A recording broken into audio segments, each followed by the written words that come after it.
A ver, si usted tiene un inmueble que está alquilando o de repente alguno que quiera vender, de seguro se preguntará, ¿y cuánto debo pagar de impuestos por eso? Por alquilarlo o en todo caso por venderlo. Para hablar de este tema estamos con Alfredo Guerra, que es profesor de ESA. ¿Cómo estamos, Alfredo? ¿Qué tal? Hola, Juan Carlos, ¿cómo estás? Buenas tardes. ¿Cuáles son las claves? Porque muchas veces ni siquiera hacemos un contrato justamente para evitar el tema del pago de impuestos y todo, pero eso nos deja también en un estado de indefensión. Finalmente, ¿cuánto es lo que tenemos que pagar en impuestos cuando, por ejemplo, en primer lugar, alquilamos una vivienda, un inmueble? A ver, independientemente del contrato, tú sabes que el papel puede aguantar todo, pero sin papel igualito. Si hay de hecho una cesión de bien inmueble, el impuesto que se tiene que pagar es el 5% de la renta, de lo que uno percibe, ¿no? Okay. Y lo que hay que tener cuidado es que ¿qué es lo que la base sobre la cual se aplica este 5% para persona natural, obviamente? Hay que tener en cuenta no solamente la renta, sino algunos otros, si pueden pasar la siguiente, por favor. A ver, vamos por favor, las diapositivas. Sí, algunos elementos que a veces se olvidan, ¿no? Por ejemplo, muchas veces se dice al arrendatario, paga tú los arbitrios, ¿no?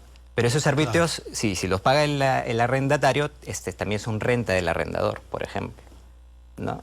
Okay. ¿No? O sea, hay cosas... Sumar también sí, se tiene que sumar.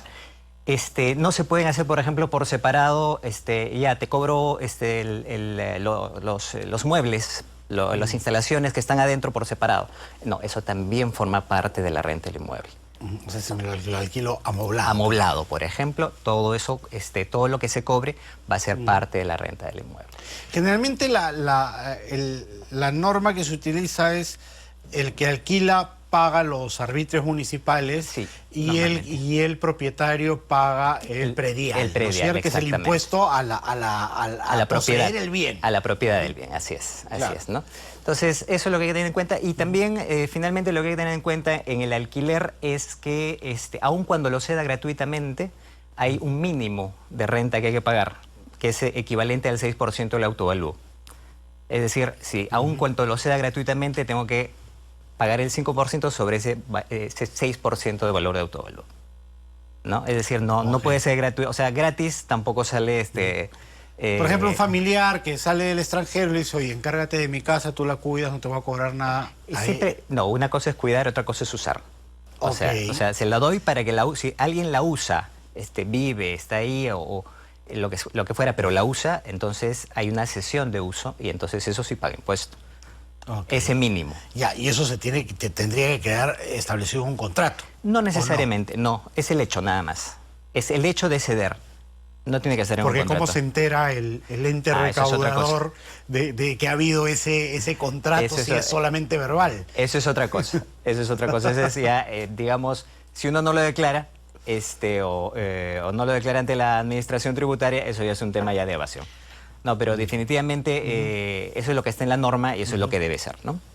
Además, ahora el mismo inquilino se está poniendo exigente porque si lo hacemos de manera formal permite deducir impuestos al final del año, ¿no? Sí, a ver, sí, definitivamente permite deducir impuestos, entonces por lo tanto va a pedir el recibo, va a pedir el contrato, entonces va a poder tomar el recibo, ¿no? Cuando hablamos de inmuebles, ¿hay algunos que no estén grabados, por ejemplo? A ver, ya pasando al tema de los inmuebles, de la venta, perdón, porque el alquiler siempre que se entregue en uso siempre va a estar grabado, por el mínimo o por la renta. En cuanto a la venta de inmuebles, hay algunos que no están grabados, ¿no? Hay dos supuestos, uno que sea casa-habitación y el otro que haya sido adquirido antes del 1 de enero del 2004, que es cuando recién se comenzó a grabar los inmuebles para persona natural. En cuanto a la casa-habitación, la definición que tiene el reglamento de la ley de renta de casa-habitación es que sea tu única propiedad, que no se dedique a comercio, industria, oficina, etcétera, o sea, que sea destinado a habitación, ¿no? Y que sea tu único inmueble, ¿no? Ahora, este estima ha sido bastante discutido, ¿no? Porque SUNAT, por ejemplo, para SUNAT, y tiene un informe sobre el particular, te dice que los terrenos, o sea, si tú te compras un terreno, y lo vendes luego, porque ya no pudiste construir tu casa, lo vendes, eso no es casa habitación. ¿Por qué? Porque no tenía una construcción o una edificación dentro que pudiera ser habitable, ¿no? Entonces, el tema ha ido hasta la Corte Suprema y como se diría en términos pugilísticos, ha ganado la posición de SUNAT. Esto todavía, lo vamos a ver la siguiente. Ha ganado un poquito la posición de SUNAT por lo pronto, porque ha sido decisión dividida, ¿no? Ha ganado 4 vocales contra 3. Que sí se requiere tener una edificación adentro para que se considere casa habitación.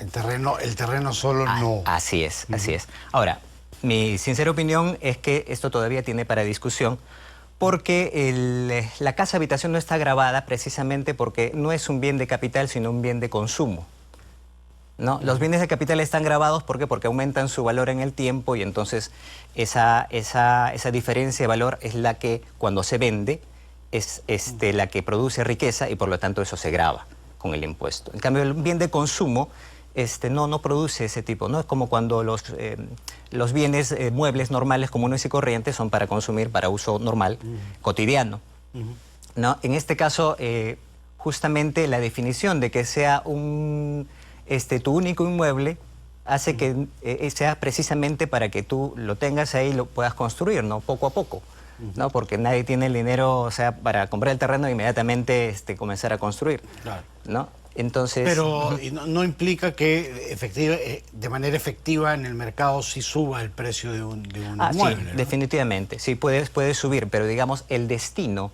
el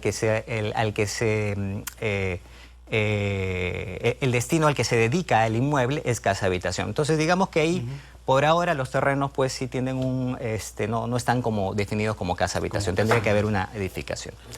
¿Cuáles son las ventas grabadas con impuesto a la renta? Ahí vamos a la siguiente. Justamente las que no cumplen... ¿Podemos ponerla aquí, por favor? La siguiente, sí, por favor. Sí, por favor. Ya, a ver, las que están grabadas. Precisamente los inmuebles que no son casa habitación, o sea, casi todos que no son casa habitación, que están dedicados a comercio, oficina, adquiridos después del 2004, ¿no? Si tuvieras otras casas habitación que cumplan con esa definición, también estarían grabadas porque solamente es la última, una sola. ¿Y tú eliges cuál o la primera? No, cuando son varias, si las vendes en simultáneo es la más barata. Y si la vendes secuencialmente es la última. La última. Sí, eso está establecido. Entonces, para persona natural paga 5%, ¿no? de la diferencia entre el ingreso y el costo. Para empresa ya está grabada y aquí hay que precisarlo porque ya entramos en la zona gris en donde puede ser persona natural, pero ya estás ganando renta de tercera categoría, ¿no? No necesariamente tienes que tener una empresa o una SA constituida. Acá puedes estar grabado con renta de tercera categoría empresarial si es que realizas alguno de estos supuestos. Por ejemplo, si es que vendes terrenos lotizados, tú los has lotizado, tú los has urbanizado, ya estás con renta de tercera categoría. Ya no de segunda, que es la de 5%, sino pasas a la tasa del 29.5%. Ah, caramba, eso es una diferencia... Así es una diferencia abismal. Claro. Abismal, ¿por qué? Porque ya acá, que estés lotizando, que estés urbanizando, implica que estás haciendo, como vimos en otra oportunidad por aquí, capital más trabajo. Ya estás haciendo empresa. Ya no solamente es el terreno el que vende, sino todo un proceso productivo, porque habilitar, urbanizar, es todo un movimiento de tierras, y necesitas maquinaria y todo eso, ¿no? Entonces, ese supuesto, aunque no tengas empresa, y si eres persona natural, esa venta va a estar grabada con el 29.5%. Correcto. ¿No? Otro supuesto es que compres para vender. O sea, no tengas la intención de usarlo, ¿no? Sino que compras y esperas que sube el precio, qué sé yo, y vendes. Y nunca lo usaste. Eso es una intención comercial y por lo tanto en ese caso también está grabado con el 29.5%. ¿Te das cuenta? Entonces... Sí, ¿y cómo determino eso? Porque yo sé, bueno, lo he usado un par de años, pues, y si lo has usado, si puedes demostrar que lo has usado, que has estado ahí con tus recibos de luz, que has estado viviendo ahí, por ejemplo, o incluso alquilándolo, con los recibos de arrendamiento, entonces dices, yo lo he usado, entonces lo estoy vendiendo después de usarlo. Ok, ¿ya? Ahí retornamos al 5%. Así, al 5%. No, y finalmente también uno pasa al ¿cómo se llama? Al 29.5% cuando hay habitualidad. Cuando hay habitualidad, esto es cuando uno vende más de 2 veces. Es decir, la tercera venta, a la tercera venta también uno cae dentro del 29.5%. Claro. ¿No?